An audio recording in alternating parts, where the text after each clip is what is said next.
entitled The Heart of the Matter.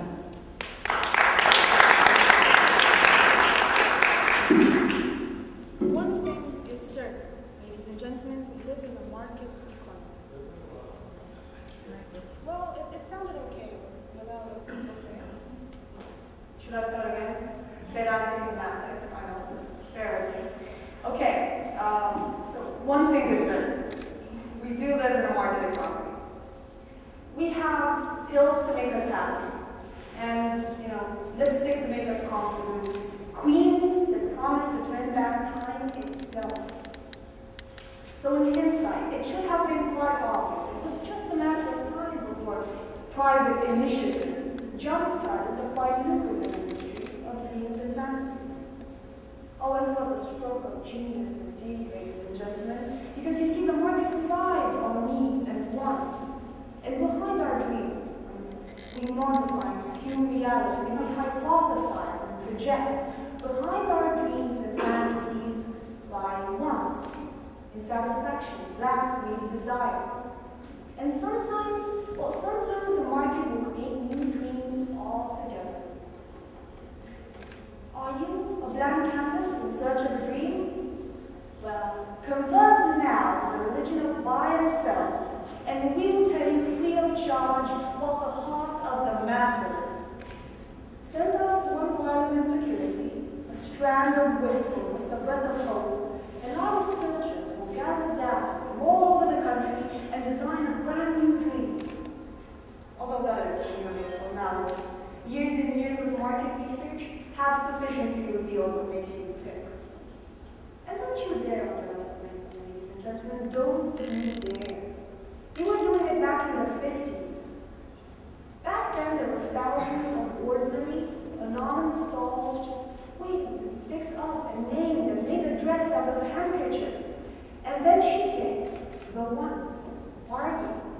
And laugh all you want, ladies and gentlemen, but Barbie wasn't just any doll. No, she was a woman. When she had the high heels and the purse and the makeup and the camera, the dream house, and the red toy Corvette. And somehow, along the way, Barbie became more than a doll. She became real.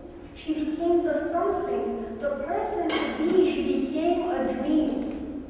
The market's greatest creation. And let's say you're not an 11-year-old with a lot of time or imagination on your hands, you still have dreams, don't you?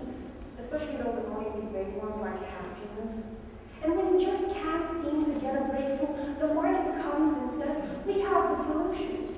You see, you've just been going about it the wrong way. There is a recipe, and only some people have it, and for a modicum price, they may be willing to, let's say, share a bit of their wisdom with you.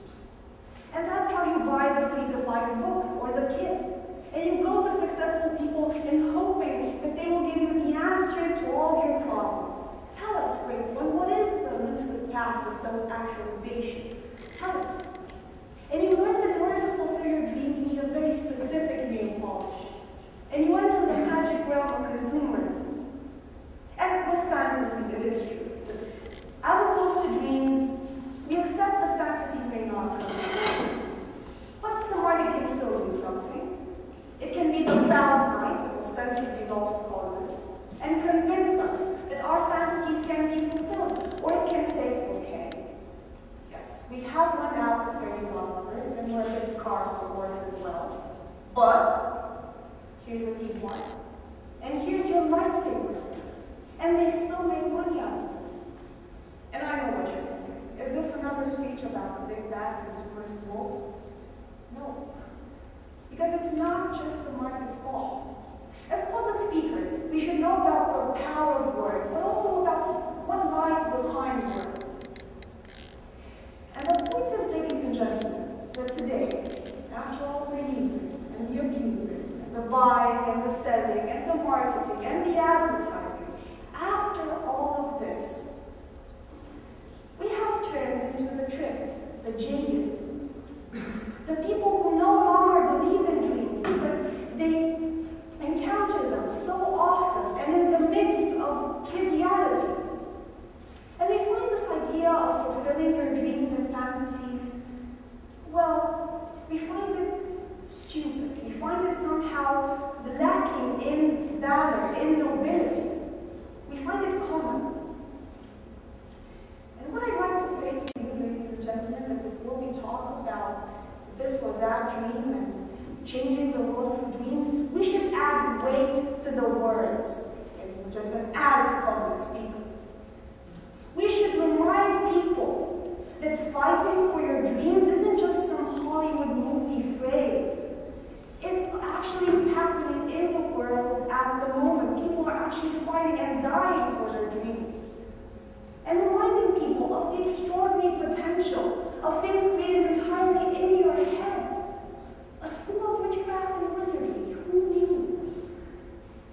What I'd like to say to you, ladies and gentlemen, is that the last week to leave Pandora's box, hope, can still be relevant today. And if words are not enough, it's because we have the meaning behind them, and that relates to dreams and fantasies. And that should be the heart of the matter. Thank you.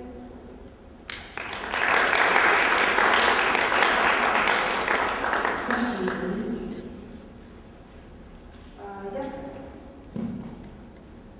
You've told us some traits of this market economy that you don't agree with, and the consumerist wolf, as you call it.